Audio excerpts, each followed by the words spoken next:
By now you know I'm Faith, a 66-year-old former TV news reporter, project manager, author, and of course wig influencer. But I want you to know I also love doing lifestyle content, and that's what we're going to do on Wednesdays. Some of it will be tongue-in-cheek, some a bit more serious. But most of all, I want it to be informative. So let's get it on.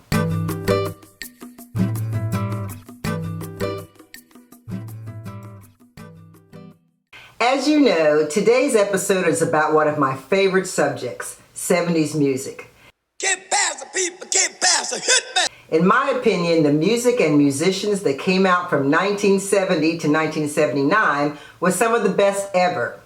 Now, I know other decades had some significant talent to offer, but hands down, the 1970s were the most influential. And here are some stats to prove it. The decade for songs most sampled, 1970s. The decade for most original songs, 1970s. I rest my case. But I'm not here just to brag on my own decade. I want to share with you a particular time in the 70s that changed my life, 1976 to 79. Something happened in R&B music that I like to call sophisticated soul. The music was not your typical dance music or love songs. Those artists were performing too. But this group of artists put out music that was elevated, intelligent, and classy. It was a small window, but the music and artists were significant in shaping the time period.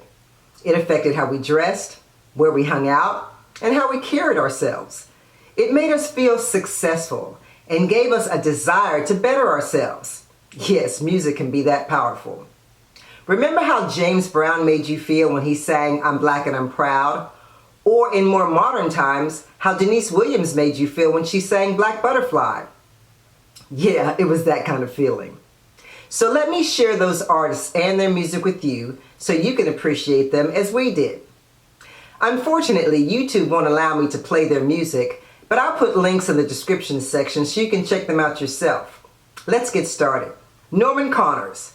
He was a music producer and drummer, but he wrote some of the songs that introduced us to many of the sophisticated artists who sang on his albums, such as Jean Carn. She sang a song on his album called "Wouldn't You Like to See?" Phyllis Hyman sang "But You By Golly Wow" on Norman Connors' album.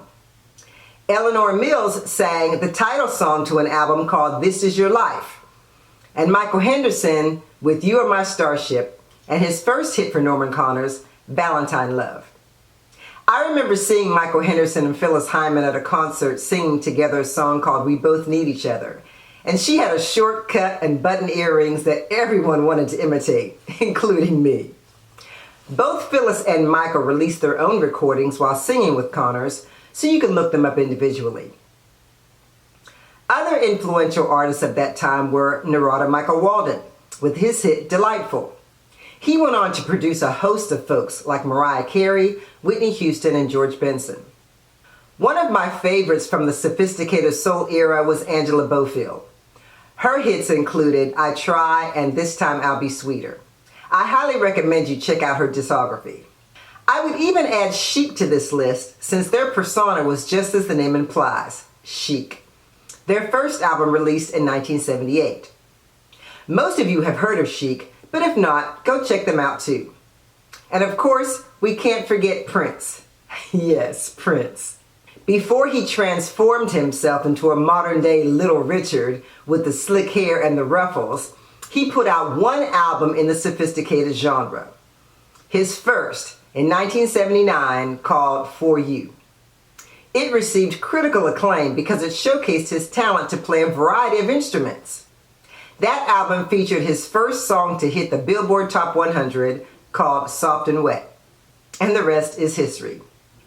By the way, did you know he wrote "I Feel For You" for Chaka Khan and "Manic Mondays" for the Bangles? Just thought I'd throw that in there. I will list a few other not so popular musicians, but just as important, in the description so you can check them out. If you like this video, watch these from Wednesday Wisdom, and I'll see you on the flip side.